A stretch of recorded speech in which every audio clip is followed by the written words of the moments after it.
السلام عليكم ورحمة الله وبركاته. النهاردة كده أقدم لكم محتوى كده من مجموعة بيبان جديدة. طبعا هي لسه في الورشة، لسه تحت التشطيب، وإن شاء الله لما تركب بأمر الله أنا أعرض لكم فيديو تاني في الفينش وفي مكانها، يعني في التركيب على وضعها. دي مجموعة من بيبان الحمامات وبيبان الغرف. تمام.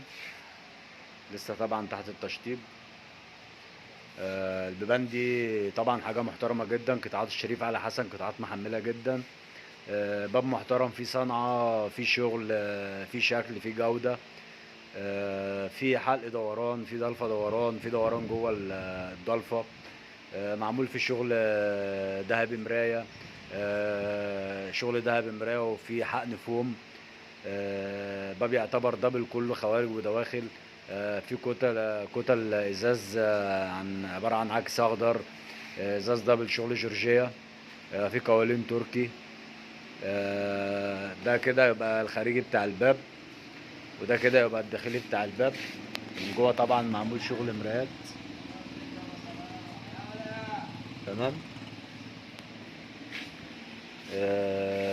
يعني قلنا نوريكم كده حاجة لسه واحنا في قلب الورشة، وان شاء الله لما تركب نعرضه ليكم بأمر الله. وما تنسوش الاشتراك عشان يصلك كل جديد.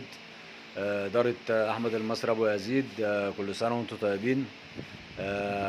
بمناسبة عيد الفطر ورمضان مبارك عليكم إن شاء الله، وربنا يصلح حالنا وحال العباد يا رب. وطبعا عنواننا شبرا الخيمة، جامع أبو الهنا، شارع 25. السلام عليكم ورحمة الله وبركاته.